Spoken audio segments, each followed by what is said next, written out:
자, 우리 이제 기업에 장사를 잘했는지 못했는지를 알아보는 우리가 재무제표를 뭐라고 그랬냐면요. 바로 포괄손익계산서라고 얘기했습니다. 자, 우리 포괄손익계산서라고 하는 것은 어떤 것이 있느냐 하면요. 포괄이다 이런 얘기는 우리가 종전에 있었던 거하고 다르게 국제회계 기준에서는 포괄이라는 개념은 우리가 기타 포괄손익을 포함한다는 개념이거든요. 그래서 우리가 포괄손익계산서를 배워보도록 하겠습니다. 자, 우리가 장사를 잘했는지 못했는지는 우리가 일정 기간에 무엇을 알아본다고요? 경영성과를 파악을 하는 자료입니다. 그러면 이것도 마찬가지 일정 시점이 아니라 항상 뭐라는 거? 기간이라는 것을 좀 알아두시고요. 자, 그러면 우리가 포괄손익계산서에 대해서 우리가 한번 구성을 보겠습니다. 자, 우리 포괄손익계산서라고 하는 것은요. 계산서는 이렇게 생겼어요. 그래서 우리가 T자 계정의 형태로 돼가지고요. 우리 손익계산서는 예를 들어서 2009년도 1월 1일서부터 장사를 했으면 2009년도 1월 1일서부터 시작해서 2009년도 12월 31일까지 다 이렇게 기간을 항상 표시해 준다는 거예요. 아까 우리 재무상태표에서는 무슨 현재라는 시점을 달았지만 이렇게 기간을 달아줬다는 거고요. 그 다음에 여기는 예를 들어서 에듀메카다 그러면 에듀메카 이렇게 자 에듀메카 이런 식으로 상호가 들어가고 그 다음에 여기도 마찬가지 단위는 원단이다 그러면 원단이 이런 식으로 해서 들어간다는 거죠. 자, 그럼 우리가 왼쪽을 차변이라고 그랬고요. 그 다음에 오른쪽을 우리가 뭐라고 그랬었어요? 대변이라고 했잖아요. 자, 우리 차변에는 무엇을 적기로 했느냐 하면요. 비용이라는 친구를 적기로 했고 그 다음에 대변에는요. 우리는 수익을 적기로 했습니다. 이렇게 해서 우리가 이제 비용과 수익을 적기로 했는데 그럼 비용은 무엇인지 또 수익은 무엇인지 한번 잠깐 정리 좀 해보자고요. 자, 비용이라고 하는 것은 장사해서 쓴 돈이다 이렇게 생각을 하시고요. 그 다음에 수익이라고 하는 것은 장사해서 뭐 한 돈이다, 번 돈이다 라고 생각을 하세요.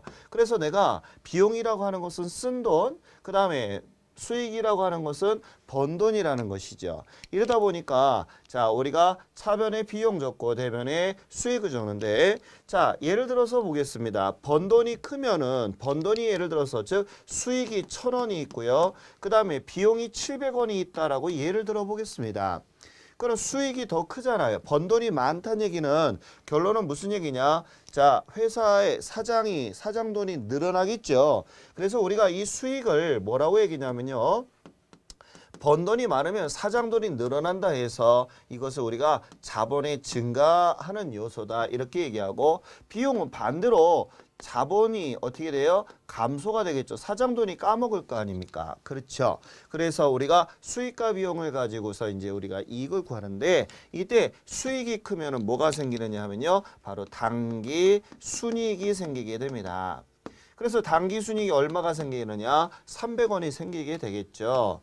자, 이렇게 해서 우리가 이렇게 계산한 거. 그럼 여기까지를 우리는 뭐라고 하냐면요. 순수한 당기 손익에 대한 계산서다 해서 이것을 우리는 당기 손익에 대한 계산서다라고 얘기하는 것입니다. 그래서 우리가 항상 차변의 합계금액과 대변의 합계금액을 항상 일치시켜 주잖아요. 자, 그 원리를 우리 아까 무슨 원리라고 그랬어요? 대차 평균의 원리라고 했던 거 기억나십니까? 자, 대차 평균의 원리라고 하는 것은 뭐라고 그랬어요? 대변과 차변의 합계는 늘 같아야 된다. 늘 같아야 된다는 원리죠. 자, 여기까지가 우리가 손익계산서였어요.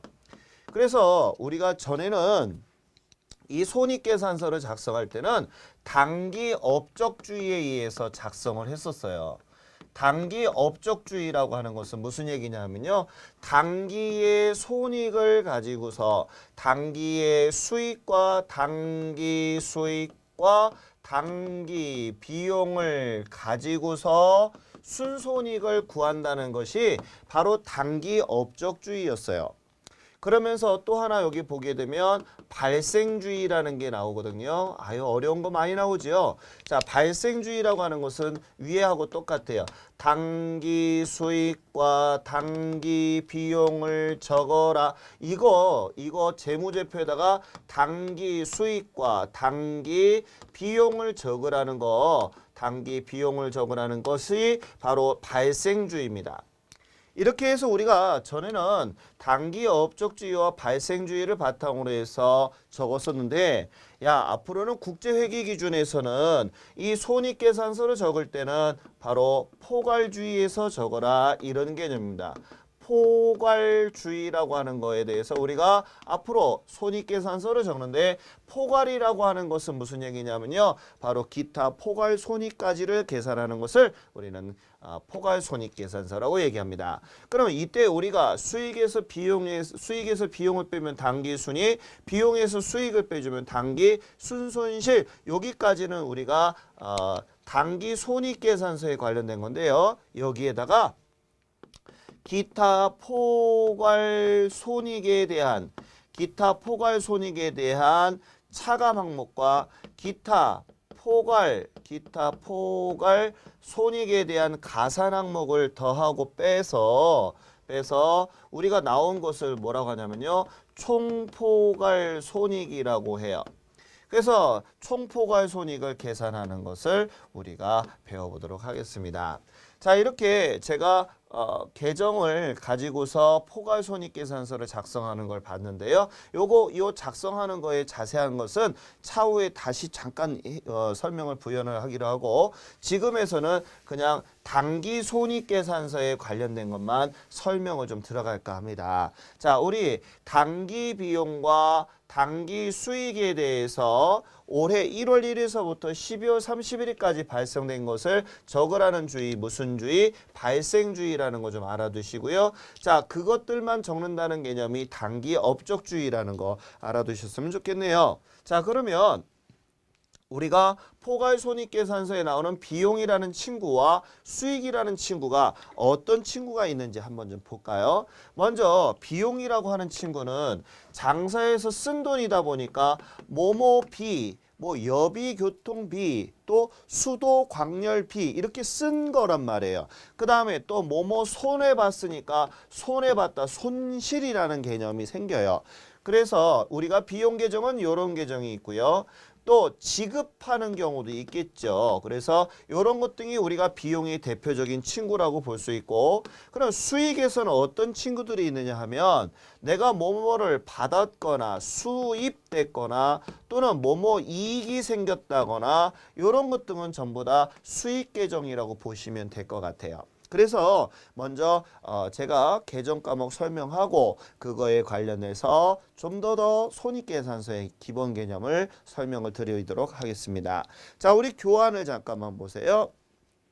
자, 우리 이제 교재에 보게 되니까 수익과 비용이라는 친구가 나와 있어요. 자, 수익과 비용에서, 자, 수익은 자본이 뭐가 되는 거라 했어요. 아까 자본이 뭐가 되는 거, 증가가 되는 요소를 우리가 수익이라고 그랬고, 비용이라는 얘기는 쓴 돈이 많아지면 사장 돈을 까먹잖아요. 그래서 자본의 감소다, 이렇게 얘기를 했습니다. 그러면 우리가 이제 수익과 비용에 대해서 어떤 게 수익인지 비용인지를 우리 지금부터 설명 들어가도록 하겠습니다. 먼저 거기 보니까요, 뭐가 나와 있어요. 자, 수익 계정하고 비용 계정에 대해서 설명을 한번 해볼까요? 자, 수익 중에서 첫 번째 나온 거 상품, 매출, 이익이라고 하는 거 나와 있잖아요. 자, 상품 매출 이익과 또는 상품 매출 손실이라는 게 나와 있어요. 자, 이게 무슨 얘기인지 잠깐만 볼까요? 상품을 팔았다는 얘기잖아요. 팔았는데 이익이 생겼어요. 요거는 팔았는데 손해봤다는 얘기잖아요. 그렇죠? 그러면 이게 무슨 말인가 보니까 원가와 매가라는 설명을 잠깐 해볼까요? 자, 원가라고 하는 것은 사온 가격을 원가라고 하고, 매가라고 하는 것은 파는 가격을 매가라고 하고 있어요. 그래서 내가 공장에서 물건을 사왔을 때 있잖아요. 그 가격을 원가라 해요. 그 다음에 그 물건을 예를 들어서 1,000원 주고 사왔는데 당연히 이문을 붙여야 될 거 아니에요. 그러면 이때 1,500원에 팔았다면 이때 1,500원은 매가고 원가는 1,000원이 되겠죠. 그래서 내가 원가보다도 비싸게 팔면 이때 이익이 발생이 되잖아요. 이것을 우리는 뭐라고 한다? 상품 매출 이익이라 한다는 거예요. 그 다음에 반대로 상품을 싸게 팔면 뭐라 한다? 우리는 상품 매출 손실이라 한다. 이렇게 이익이 들어가면은요 수익 계정이고요.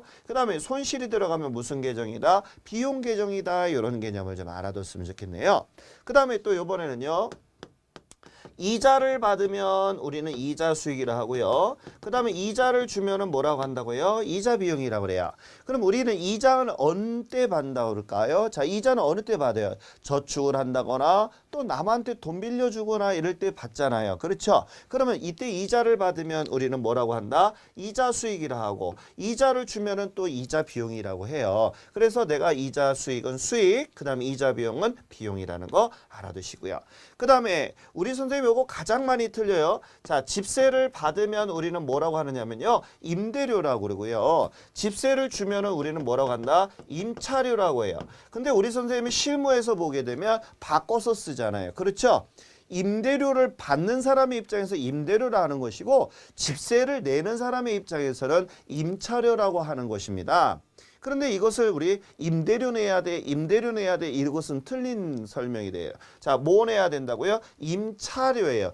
건물을 빌려 쓰고 내는 돈을 임차료라 하고 건물을 빌려주고 받는 돈을 우리는 뭐라고 한다? 임대료라 하거든요. 그래서 앞으로 집세를 내실 때는 임대료가 틀린 말이죠. 뭐라고 대답해야 돼요? 임차료라고 하시기 바랍니다. 자, 그러면 집세를 받으면 무슨요? 임대료. 집세를 주면은 무슨요? 임차료라는 거 알아두세요. 자, 그 다음에 또 우리 또 보니까요.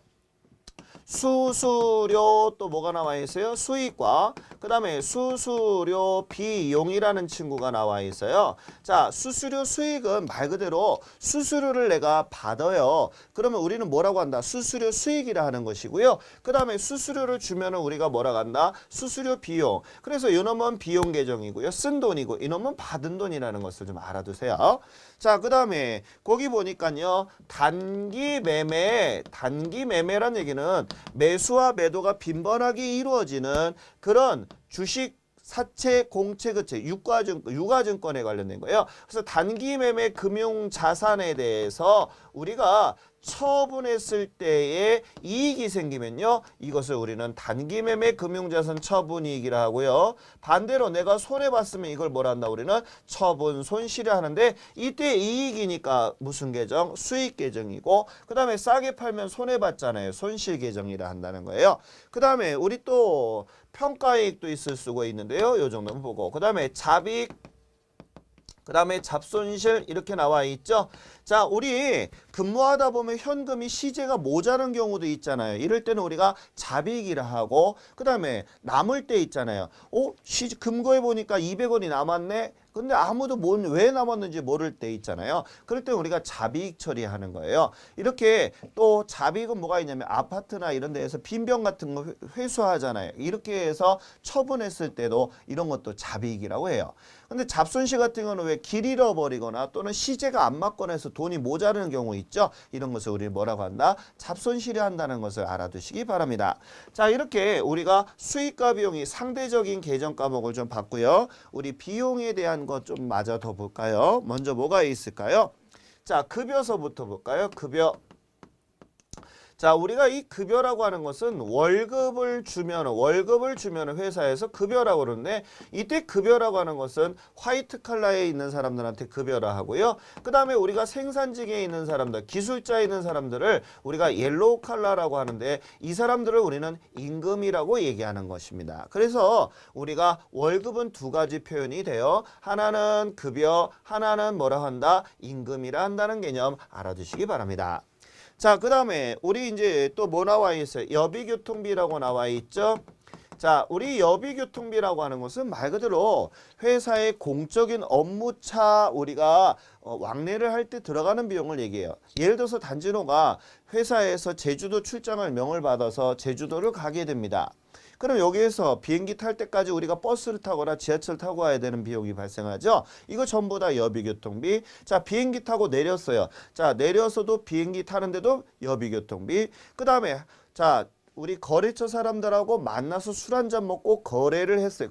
거래처 사람하고 지냈어요. 이건 무슨 비일까요? 아, 이건 여비교통비가 아니에요. 이런 거는 접대비라고 해요. 그럼 만약에 자, 지점에 우리 같은 식구들끼리 내가 밥을 법인카드로 긁었어요. 그럴 때는 이거 뭐라 할까요? 같은 식구들끼리 밥을 먹고 회사 경비로 처리했을 때는요, 복리후생비가 되는 거예요. 그거 좀 알아두셨으면 좋겠고요. 그 다음에 또 하룻밤 자야 되죠? 이렇게 자는 비용도 뭐라고 한다? 여비교통비라고 해요. 이렇게 공무집행상에, 즉 공모하는데 내가 일하는 데 있어서 들어간 비용을 우리는 뭐라고 한다? 여비교통비라 한다는 거 알아두시고요. 그 다음에 통신비 볼까요? 통신비는 우리 많이 알고 있어요. 인터넷 사용료도 그렇고 전화요금, 전신요금 뭐 많잖아요. 그죠? 옛날 삐삐 같은 것도 전부 다 우리가 통신비라고 하고 있습니다. 그 다음에 또 뭐 나와 있을까요? 수도광열비. 자, 우리 수도광열비는 다른 말로 이제 원가액에서는 가스 수도비다라고도 얘기를 하는데요. 자, 수도요금과 열 내는 데 들어가는 비용들을 전부 다 수도광열비라고 그래요. 또 석유라든지 가스요금 이런 것 등을 전부 다 수도광열비로 한다는 거 알아두셨으면 좋겠네요. 자, 그 다음에 또 뭐 나와 있는가 봤더니 소모품비라고 나와 있네요. 자, 우리 소모품비는 소모품하고 소모품은 자산이라고 처리하는 거고요. 소모품비라고 하는 것은 비용 계정이에요. 어떤 게 있느냐면 우리가 써서 없어지는 물건은 소모품이라 하거든요. 그래서 장부나 볼펜이나 이런 분필 같은 것도 소모품이에요. 근데 소모품은 내가 사왔을 때는 우리가 소모품이지만 이것을 사용하는 순간에 뭐라고 한다? 소모품비라고 처리한다는 것을 알아두시고 여기서 소모품비는 사용한 것을 얘기하는 것입니다.